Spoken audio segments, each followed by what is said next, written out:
Hola con todos, estamos en un nuevo capítulo de Abiertamente. El día de hoy tenemos un invitado muy especial. Él es principalmente profesor de educación física especializado en preparación de futbolistas. Muchos de ustedes quizá ya lo conocen.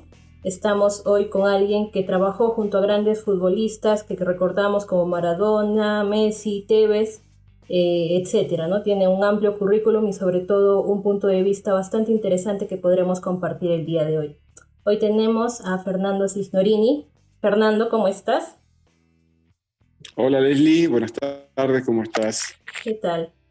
Bueno, es un lujo tenerte entre nosotros para poder compartir hoy un poquito sobre tu punto de vista, de muchos temas en general que en realidad hemos podido seguir de cierto tiempo y que nos ha llamado bastante la atención. Ahora, tú en algunos momentos en que has podido también tener contacto con otras personas, hablas mucho sobre la creatividad, sobre el arte en realidad que significa el fútbol. Tú, en tu experiencia, en todo tu camino profesional, ¿qué es lo que ha alimentado esa creatividad, esa inteligencia o esa sensibilidad para poder tener esta visión del fútbol?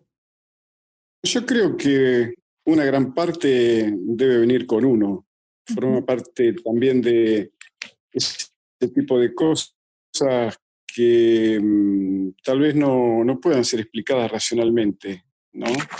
Pero después, claro, las influencias del medio, mis maestros, mis amigos, eh, los muy buenos libros que me aconsejaron leer, la poesía, la música, sobre todo la música acompañada de letras que dicen cosas del hombre, del paisaje y de los grandes temas de la vida, o mejor, del lapso que va entre que uno nace y desaparece, ¿no? Así que no te podría dar una respuesta así tan precisa como para poder encontrar un solo argumento. Creo que son muchos los que confluyen para que en definitiva uno pueda ser como es. Algún día se me ocurrió escribir, porque a veces se me da por escribir, ¿no? Escribo para mí solo, porque salvo el libro que publiqué en el año 2014, que se llama Fútbol, llamado a la rebelión, la deshumanización del deporte. Pero después escribo cosas que se me ocurren y entre otras cosas se me ocurrió escribir eso, que yo soy lo que soy y soy aquello que quise ser, que ser sin haber querido no tiene razones de ser. Algunos son y no saben las razones ni el porqué de haber sido como son, sin haber querido ser. Entonces, no son ni han sido y ya nunca podrán ser. Es una cosa que se me ocurrió para... Después es más larga, pero bueno, eso es el inicio. Pero te repito, buscar solamente un argumento o una razón sería reduccionista, ¿no? Claro, y definitivamente también en tu pensamiento, en tu filosofía de vida, se ha notado una concepción del fútbol, que el fútbol tiene que ser o tiene que ser útil para ser feliz, si no, no sirve para nada. Ahora entendemos que también este pensamiento tuyo ha tenido que tener una evolución, ¿no? Un Fernando que a lo mejor tenía una concepción inicial cuando empezaba, luego los mundiales con Menotti, qué sé yo, y actualmente tiene otra concepción. ¿Cómo ha sido esta evolución de la concepción del fútbol y actualmente qué es el fútbol para usted? Claro, en realidad cuando yo comencé o me decidí por seguir la carrera de profesor nacional de educación física, el deporte y el fútbol en este caso era distinto porque la sociedad era distinta. En esa época no había deseos que perseguir, simplemente se trataba, yo soy de una localidad pequeña en el oeste de la provincia de Buenos Aires, que se llama Lincoln, en plena pampa húmeda, en plena llanura pampeana. Y a lo mejor el deseo estaba en el simple hecho de poder jugar la mayor cantidad de horas por día en absoluta libertad a la pelota, era la manera de expresarnos. En esa época, el pibe más admirado del barrio no era el que sabía de memoria, a lo mejor, o el que había leído la Ilíada o la Odisea, no, era el que mejor jugaba al fútbol. Eso ya de por sí te posicionaba en un lugar distinto, casi en un lugar de privilegio. Y el fútbol representaba eso, como dijo alguna vez Menotti, una fantástica excusa para ser feliz, y también la posibilidad de a través de él formarnos como personas, de tratar de ser mañana mejor que hoy. Todo ese tipo de razones hoy en día han sido vapuleadas, han sido pisoteadas. ¿Por qué? Porque cambió la sociedad. Y como cambió la sociedad, cambió el fútbol. Hoy, más que nada, creo que esto que es una construcción cultural de las clases populares en Argentina y creo que en toda Latinoamérica, pasó a ser propiedad de unos pocos. Hoy se apunta no al hecho de ser feliz, sino a ganar de cualquier manera. Se ha tergiversado la verdadera esencia por la cual fue creado. Desde los medios de comunicación se bajan estímulos que no son para nada favorables en la formación de los chicos, porque se insiste en que hay que ganar de cualquier manera, que no importan los medios con tal de lograr los fines, que el segundo es el primero de los perdedores, que del segundo nadie se acuerda. Y en realidad creo que ya llegó la hora de que el Estado, a través de su mecanismo, de los ministerios de Cultura, del Ministerio de Salud y también del Ministerio de Deporte, obviamente, puedan de una vez por todas definir cuál es el verdadero objetivo del deporte dentro de la sociedad. Si va a seguir como es ahora, en vez de para formar, para deformar a quienes lo practican, aunque su práctica conlleve el riesgo de vida, porque es inadmisible que en el tercer milenio de la era cristiana todavía se sigan permitiendo todos ese tipo de disciplinas que atentan contra la salud y contra la vida de los que lo practican. El deporte fue creado con la idea de mejorar la salud y de preservarla. Sin embargo, en el boxeo o en todos aquellos deportes violentos como esto de la UFC, que se encierran en una jaula varones y mujeres para romperse la cabeza a trompadas con tal de poder acceder a un mejor nivel de vida, me parece que es una perversidad y contra eso todos tendríamos que salir a expresarnos, porque no puede ser que alguien exponga su vida para poder apuntar a una vida más digna y que haya un grupo de inescrupulosos, que siempre son los mismos, los medios de comunicación y algunos empresarios, que en ese sentido negocian con la salud y con la vida de quienes lo practican.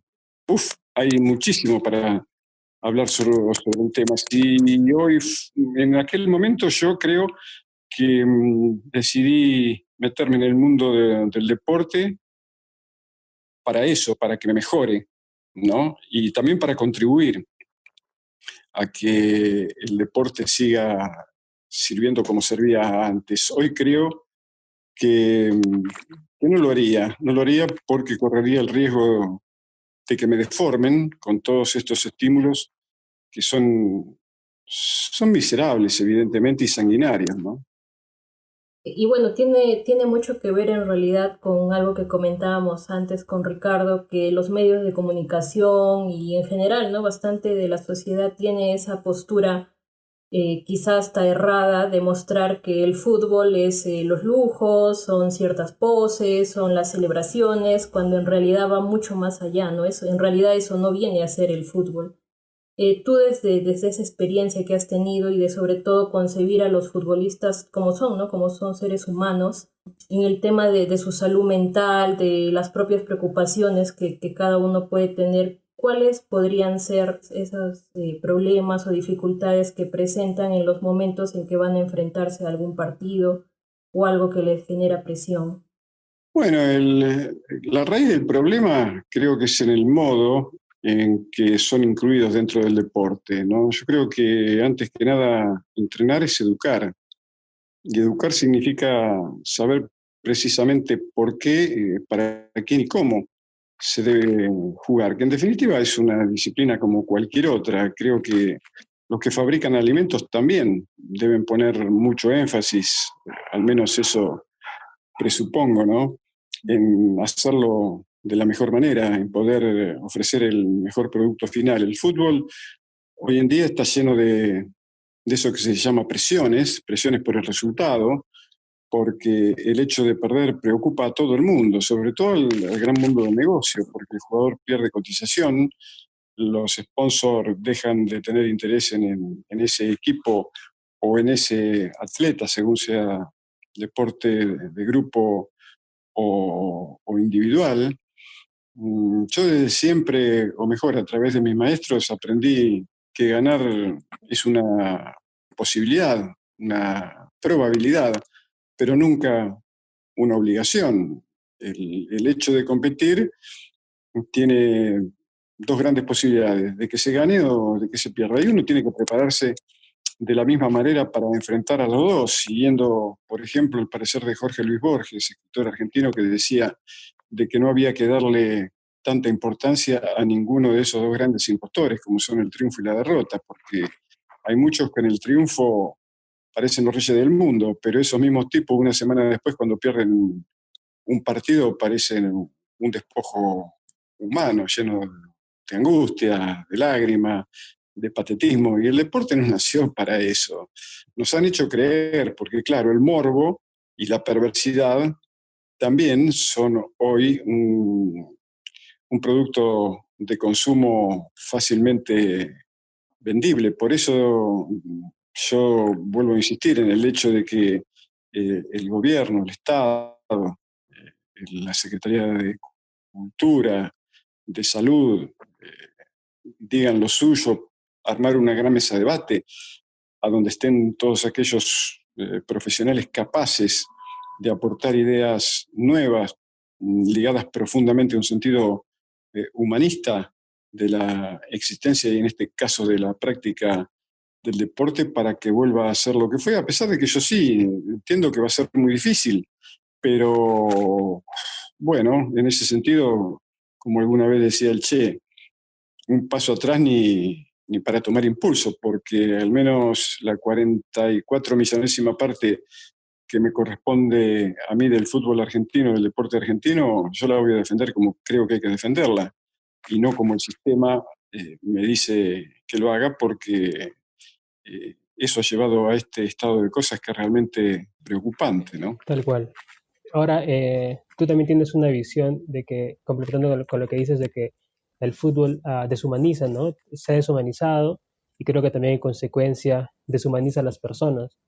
Cuando hacíamos la pauta para esa entrevista, nos preguntábamos con Leslie no cuál es lo primero, pero cuántos se alimentan uno a otro, ¿no? Los jugadores que son de alguna forma deshumanizados y llevados a jugar y a parecer cosas que no necesariamente son. Eso se ve reflejado en la sociedad cuando las barras también hacen lo mismo, ¿no? Son sumamente violentos, o la violencia social, o inclusive la presión en los futbolistas, ¿no? Sé de algún futbolista argentino que se suicidó porque no aguantó tanta presión.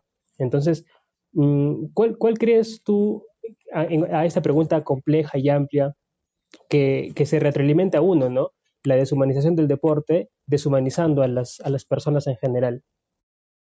Sí, yo creo que tiene que ver con estos sistemas de gobierno que se han impuesto en la sociedad. Mira, en ese sentido, yo en el año, creo que fue en el año 93, tuve la posibilidad de vivir durante 3 meses en Tokio, y ahí me enteré que Japón, junto con Suecia, que en ese momento eran dos de las sociedades más desarrolladas del mundo, contaban, sin embargo, con el mayor porcentaje de suicidios en edad juvenil. ¿Y por qué se daba?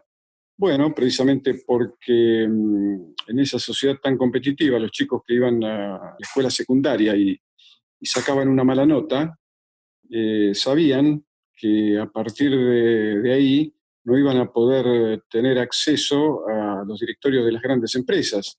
Entonces, desilusionados ellos y además sintiendo también el peso de que esa desilusión iba a tener en sus padres y en su círculo de amistades, decidían directamente eliminarse, suicidarse. Eso se trasladó al fútbol. Y no hace mucho tiempo, acá mismo en Argentina, un chico de 19 años, arquero de Colón de Santa Fe, fue dejado libre y eligió la misma vía, se disparó un tiro. Y es tan, tan perverso todo esto que yo recuerdo cuando estuve trabajando en la Universidad de San Martín de Porres, en Lima, junto a Ángel Capa. Eh, Al poco tiempo yo formé parte de la selección argentina en el Mundial del 2010 en Sudáfrica, ¿no?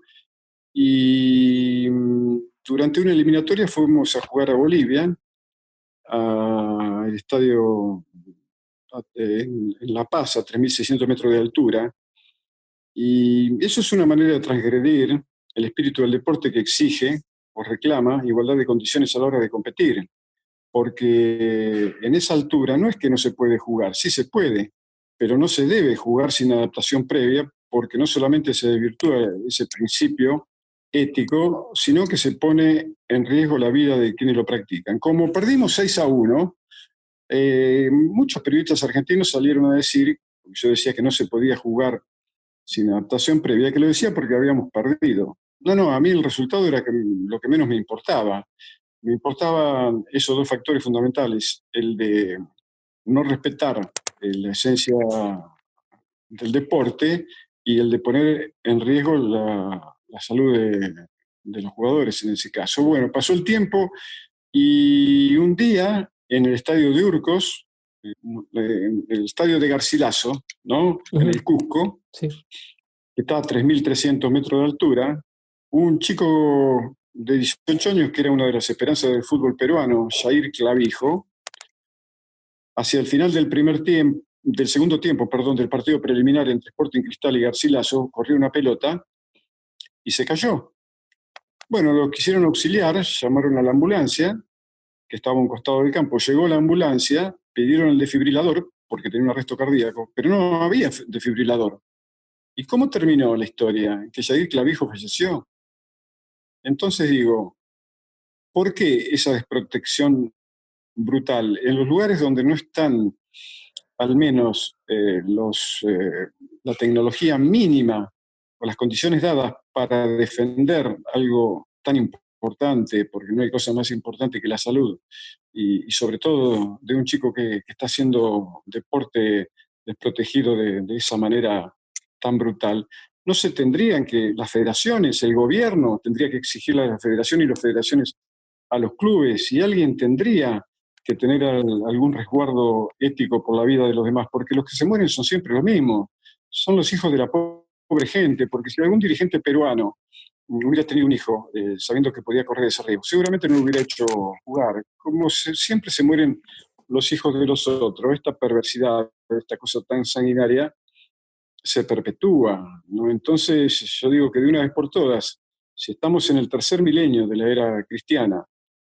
y nos quejamos a veces o miramos casi con sorna la historia del circo romano, bueno, yo quiero decir que desde el circo romano hasta ahora pasaron un montón de años, un montón de milenios, mejor dicho, y sin embargo la cosa no es que sigue igual, sigue peor, porque se sobreentiende que la humanidad ha avanzado o tendría que haber avanzado en el proceso civilizatorio. Sin embargo, hoy parece que todavía estamos viviendo en la edad de piedra, y en eso también tiene mucho que ver los medios de difusión, por supuesto, la falta de control en los contenidos que incitan a ganar de cualquier manera. Hay también una exageración de la violencia simbólica a través de los mensajes de tipos que se prestan a ese tipo de manipulación.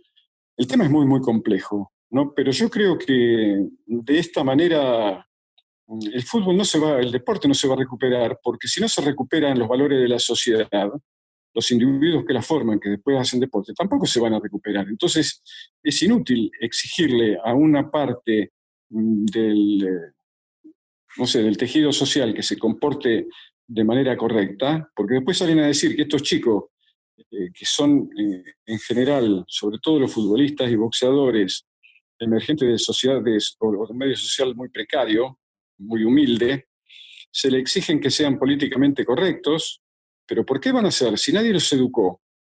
¿No? Y por uno que llega hay miles y miles que quedan en la calle, y que pueden ser presas de cualquier tipo de, de otros vicios que los ponen en riesgo, de la delincuencia, de la droga.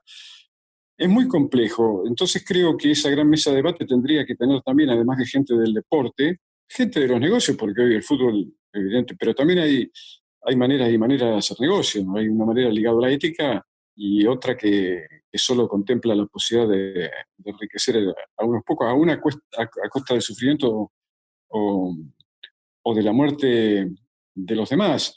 Bueno, en esa mesa tendrían que estar también psicólogos, antropólogos, filósofos, sociólogos, profesores de universidad, profesores de ética, para que entre todos juntos podamos decidir y definir eh, cuáles son los contenidos que hay que volcar en la educación de los chicos, porque te repito, si el fútbol como elemento formativo, elemento cultural y docente no es transformador de una realidad social que es muy preocupante, ¿para qué sirve? Sirve para el negocio de 4 o 5 vivos, sigue todavía para ese sentido de pertenencia que nos retrotrae a la época pretérita de la caverna, a enfrentarnos permanentemente. El deporte no puede servir para seguir levantando muros. De una vez por todas, con él tenemos que tratar de construir puentes, ¿no? Claro, claro. Y me parece muy importante porque también se ve mucho que los papás, en el caso de los niños que, por ejemplo, tienen aspiraciones a ser futbolistas o que piensan en este sueño a futuro, en realidad vuelcan sus expectativas en estos niños y desde ahí nace una presión de solamente conseguir resultados, de solamente valorarlos si es que son campeones y si es que no, al contrario, ¿no? Simplemente los presionan a que puedan seguir mejorando, pero no con ese ímpetu de crecimiento personal, sino como decía, para conseguir algunos resultados, ¿no? Y en esta ocasión que más o menos tú nos comentabas de este cambio social que debería ser en realidad a nivel macro, tanto de las personas, de la sociedad, como de también las entidades nacionales, ustedes, digamos, en el campo del fútbol, dentro de los entrenamientos, la gente únicamente ve que entrenan físicamente, pero también hay algún seguimiento, algún entrenamiento que se da a este nivel social, ya sea en educación, en formarlos en otro tipo de temas que también les pueda servir a ellos. Sí, bueno, hoy en eso hay algunos clubes que han avanzado bastante, ¿no es cierto? A través de charlas de profesionales de la nutrición, de la psicología, que tratan de ayudar a los chicos en esa evolución que es imprescindible, porque nada te garantiza que un jugador llegue a jugar a nivel profesional, que es en definitiva lo que la mayoría espera, solamente la parte material del tema, ¿no? Pero de nada serviría si esos chicos después juntan una ingente cantidad de dinero, pero terminan siendo pobre gente con mucha plata, como decía Rafael Alberti hablando con Federico García Lorca. Yo creo que a la par de que se trata de mejorar al futbolista, tenemos casi la obligación de tratarlos de mejorar a ellos como personas. Como, bueno, eh, presentándole la posibilidad o dándole la posibilidad de que se eduquen a través de buenos libros, de lo que te decía anteriormente, de charlas de profesionales, de gente que le ayude a pensar, que le explique los verdaderos motivos que un deportista o las principales ideas que un futbolista tiene o un deportista tiene que defender cuando se hace sin quererlo además y sin que nadie lo prepare, referente, ejemplo o símbolo para miles y miles de chicos que los ven a ellos como a lo mejor la persona que quisiera ser mañana, pero solamente lo hacen por el hecho de tener. No hace mucho tiempo, estando en México, se hizo una compulsa entre chicos de la escuela primaria y un nene de 12 años, cuando le preguntaron qué quería ser cuando fuera grande, él dijo sicario. ¿Cómo sicario? Sí, bueno, porque quiero tener un coche de alta gama, un avión privado, quiero tener un yate de lujo. Hasta ese punto hemos llegado y parece que en ese sentido los gobiernos no reaccionan.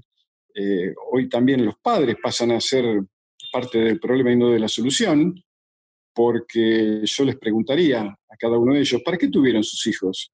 ¿Para qué tuvieron? ¿Para que hagan realidad los sueños que los padres tienen o para ayudarlos a que los chicos sean felices de la manera en que prefieran?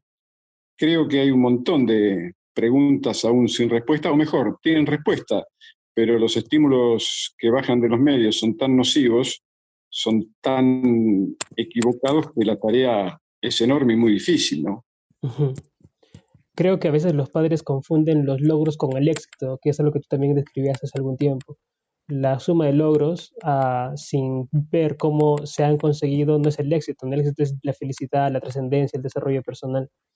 Y a veces, Sí, bueno, escuchando todo esto, pero eso no se le puede llamar éxito, Ricardo, porque si el éxito es tener, bueno, entonces vos tenés un vecino, por ejemplo, que sabes que tiene en el puerto, tiene un yate de lujo y tiene un avión privado y tiene 5 coches de alta gama y tiene una hacienda de no sé cuántos miles de hectáreas. Entonces todo el mundo lo envidia y lo quiere imitar, pero después resulta que te enterás que ese tipo es fabricante de armas de destrucción masiva o es un narcotraficante.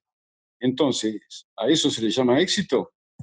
No, yo tal creo que cual. ese es el gran fracaso de la humanidad a esta altura de la evolución. Entonces, si lo que se logra no es a través del respeto de valores insosolayables, imprescindibles para la vida en comunidad, que tienen que ver con la ética, tienen que ver con la lealtad, tienen que ver con la honestidad, tienen que ver con el respeto, si no es a través de esos medios, hay que considerarlo un gran fracaso. Como fracaso, muchas veces son aquellas victorias conseguidas por medios ilegítimos. Yo prefiero en ese sentido que los chicos puedan sentirse felices por haber perdido con dignidad que por haber ganado utilizando ese tipo de artimañas, ¿no? Ujú.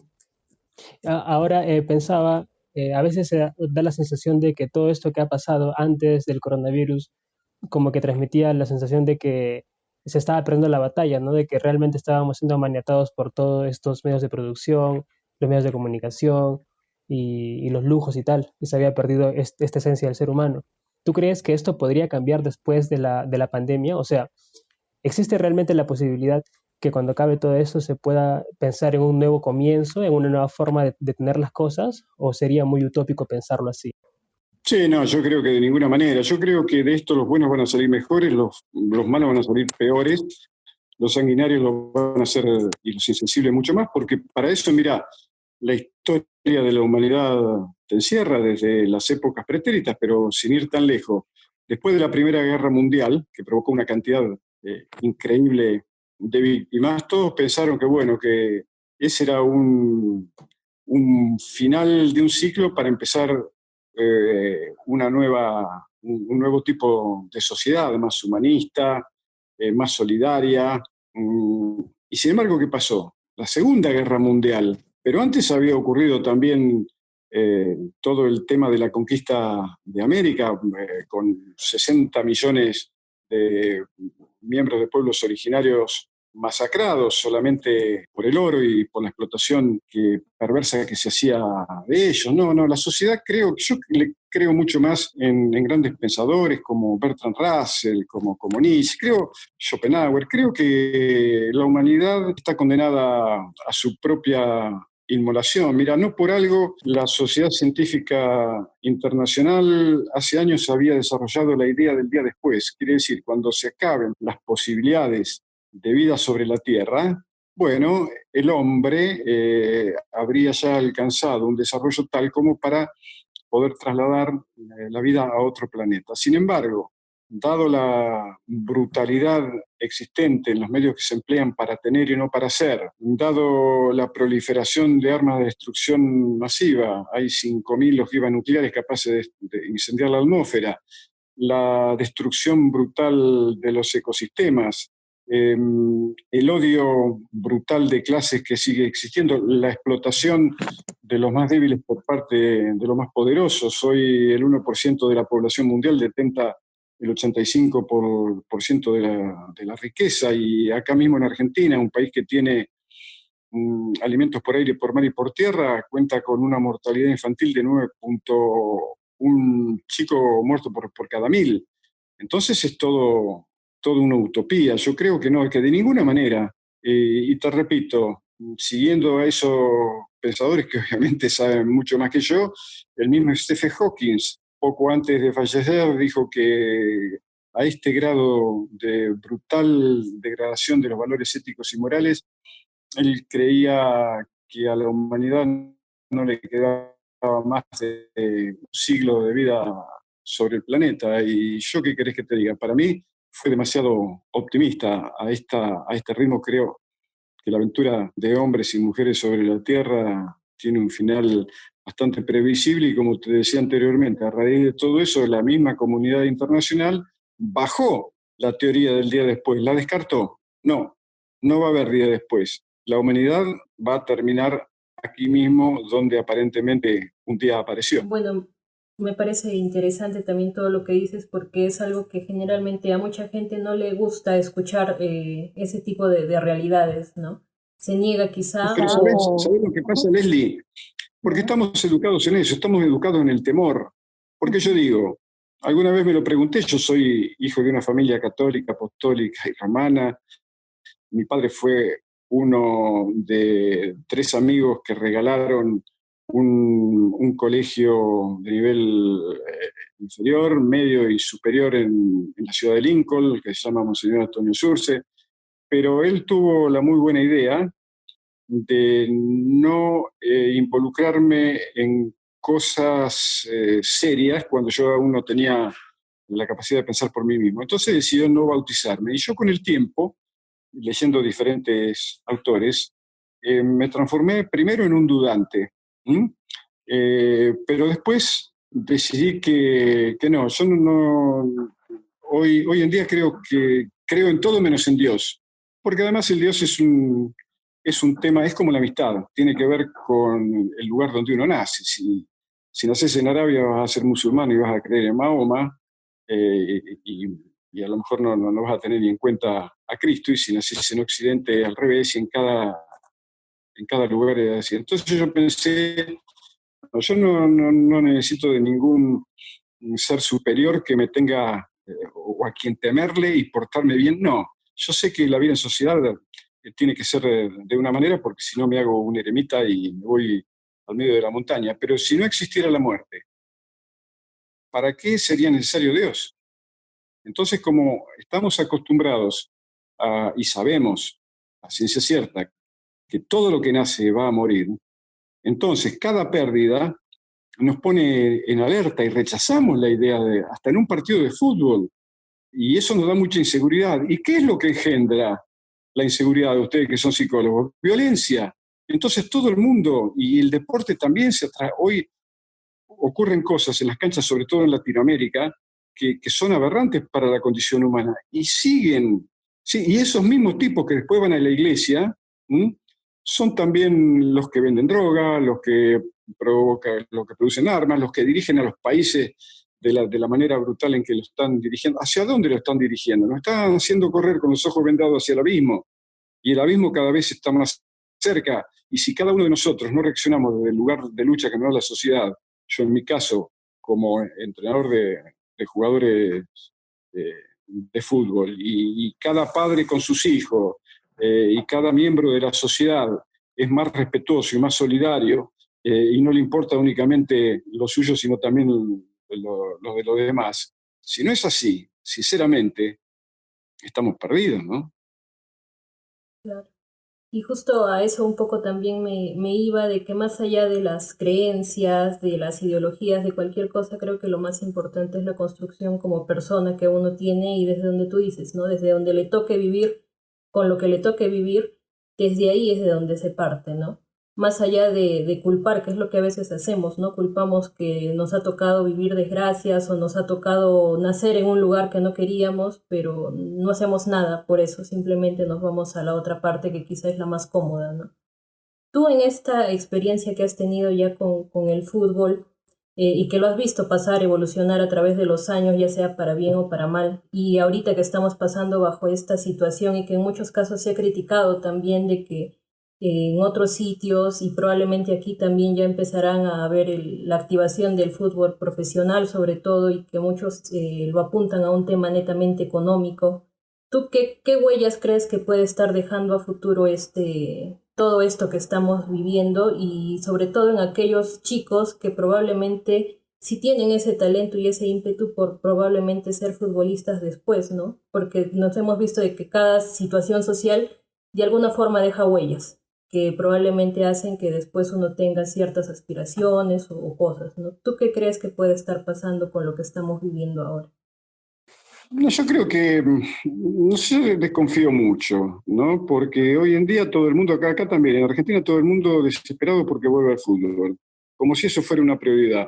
La prioridad es que los chicos no se mueran de hambre, primero y principal, que los chicos se puedan educar, que la base de la sociedad tenga las mismas posibilidades que las capas más opulentas.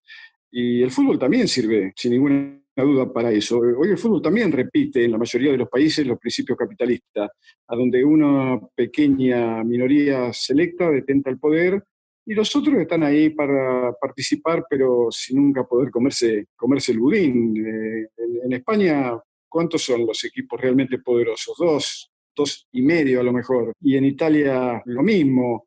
En la mayoría de los lugares, en Argentina es Boca, River y alguno más, y en Perú debe ser Alianza Universitario y alguno más, pero el resto acompaña, es como en la Fórmula 1, ¿no? O sea, es que hay 5 coches que van a ganar. Entonces, ¿para qué intervienen 30?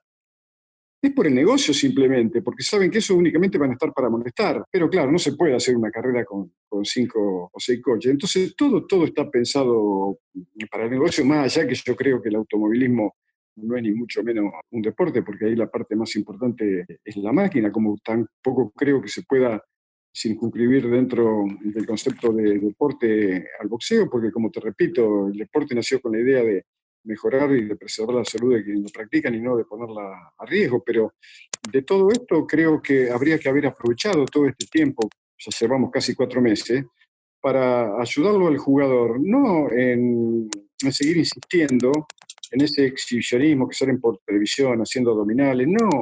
Ojalá cada uno pudiera salir con un libro o escuchando música que le pueda elevar sus seguramente propiedades en cuanto a una sensibilidad que aparentemente todo el mundo les niega a que desarrollen, y sobre todo a que también puedan hacer uso de su sentido crítico, de poder ser lo que ellos quieren ser y no lo que el sistema quiere que sean, a hacer ruido al cerrar la puerta, como dice mi amigo y entrenador Juan Malillo, que ahora está en el City con Pep Guardiola. Quiero decir, a transformar el hombre, porque si no esto no sirve para nada. La pandemia a los mejores le tiene que servir para ser mejores. A los otros déjalo, porque sabemos que no hay manera, pobre gente, ¿no? Que en definitiva apunta a tener porque evidentemente no se encuentran a gusto con lo que son. Hay muchísimos libros y tratados escritos sobre el tema.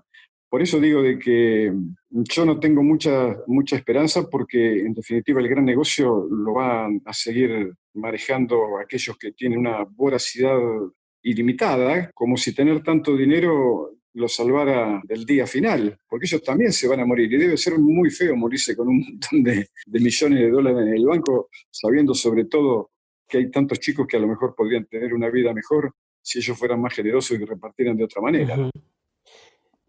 Ahora me da la sensación de que a pesar de todo esto que nos transmites y de que posiblemente no sea tan esperanzador lo que podría venir y que lo malo se hace más malo y lo que estaba antes solamente se ha acentuado, también me da la sensación de que quizás en algún momento esto podría mejorar, ¿no? Quizás en cierto momento, por alguna especie de, entre comillas, milagro, algo podría pasar en la sociedad y que de esfuerzo en esfuerzo se sume un colectivo y que esto pueda ayudar a un desarrollo social. Quisiera aprender sobre este contexto que les comento, la siguiente pregunta. ¿Podría el deporte en general, ya no solamente el fútbol, y me refiero en deporte a los deportes realmente, ¿no? Dejando de lado los deportes de violencia, ¿podría el deporte en sí promover este desarrollo saludable? O sea, si es que las personas que nos están escuchando, alguno quiere ser deportista o es deportista, ¿podría su esfuerzo significar un desarrollo para la sociedad? Pero de hecho el negocio, el deporte, fue desarrollado precisamente para eso, Ujú. para educar también a quienes lo practican, a educarlo en los valores, Pero ¿no? se ha perdido. Por eso el varón Pierre de Coubertin decía que lo importante es competir. No, acá lo que importa es ganar, o más. Hoy lo que importa es no perder.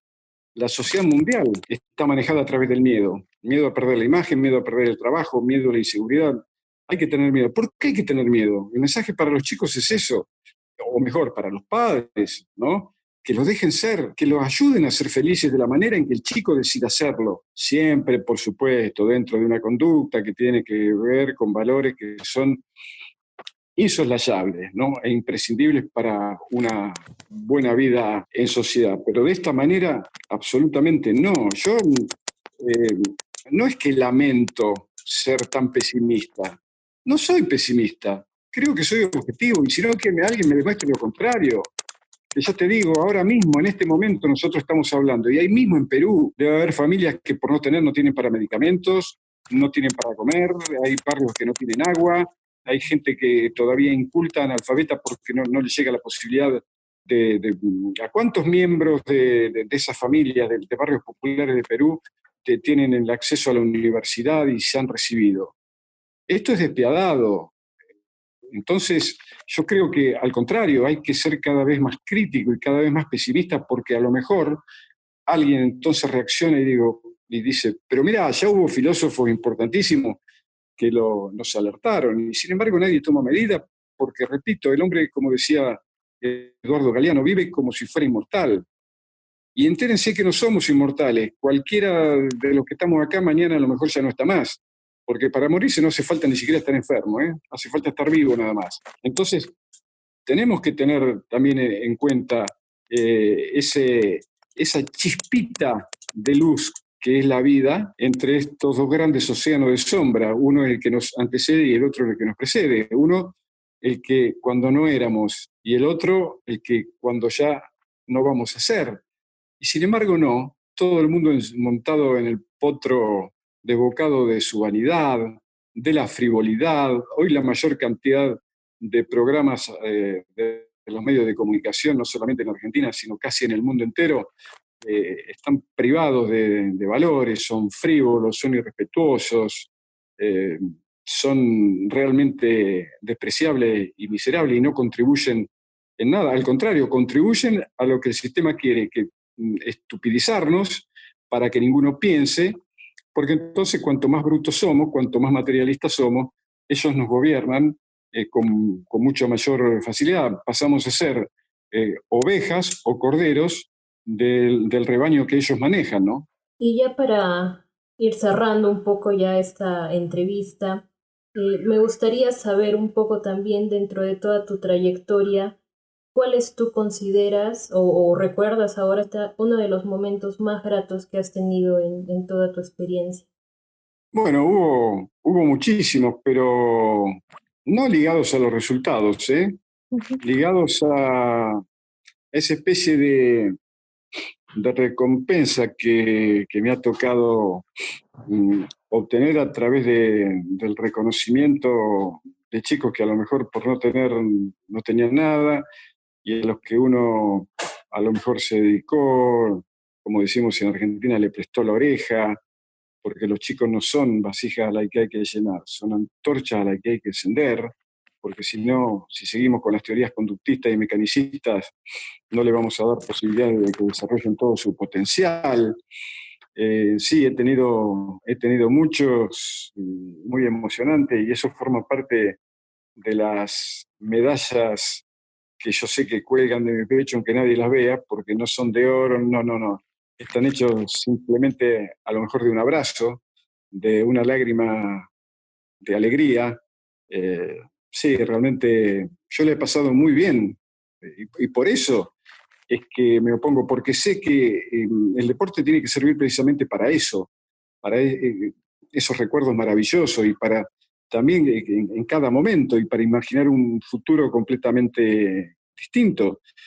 Pero te repito, si no mejora la sociedad, si no mejoran los contenidos culturales a través de ese gran humanismo que reclamo, esto ya no tiene razón de ser, Leslie. Muy bien. Me gusta mucho la frase que dijiste, que los chicos no son vasijas, sino son antorchas, ¿no? Que hay que encender. Y creo que eso es algo importante y con lo que también debemos considerar todo este análisis. Que sí, o sea, es verdad, las cosas no andan bien. Y si siguen así, van a andar peor, hasta límites que no conocemos, ¿no? Y que posiblemente, como dijiste hace rato, no sea tan promisorio lo que venga, pero cada uno tiene la oportunidad de hacer algo distinto. Nosotros desde nuestra edad y nuestra postura hasta cada uno de los que nos está escuchando. Ahora, si es que esto que hemos conversado no ha tenido ese impacto de analizar, entonces preocupémonos de qué estamos haciendo y qué estamos escuchando, porque esto justamente quiere eso, ¿no? Poner en juicio las cosas que creemos como normales y poner ciertas soluciones y tomar ciertas decisiones para no solamente que yo mejore, sino que los demás puedan mejorar. Para terminar, Fernando, ¿algún mensaje que podrías regalarnos como recopilatorio de todo lo que hemos conversado?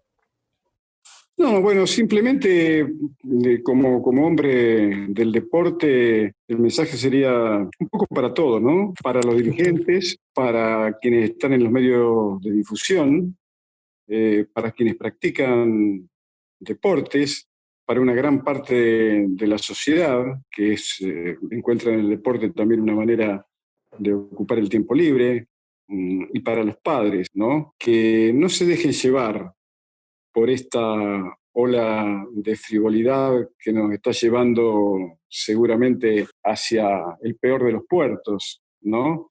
Que el deporte tiene que servir para otra cosa, que los dirigentes no piensen en su posición personal, que el periodista no siga lo que el productor o el dueño del canal le pide cuando lo que dice puede contribuir a confundir y hacer errar el camino a los chicos, que no es el tener lo que debe privar en la vida de cada uno, sino ser.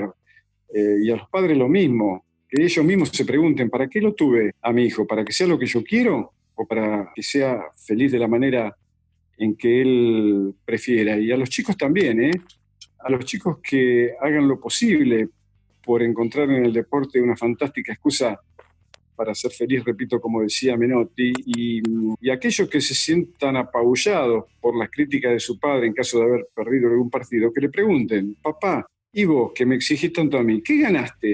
Y al público lo mismo, porque a todo ese público que le exige tanta perfección a los jugadores, ¿no?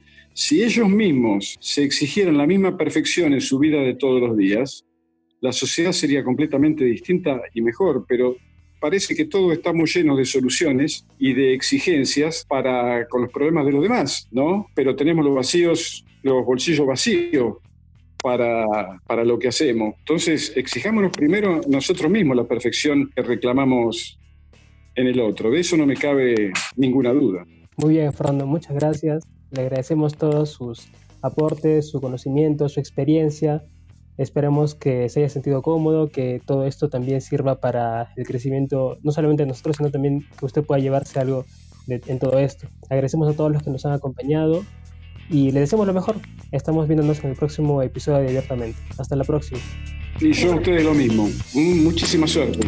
Hasta la próxima.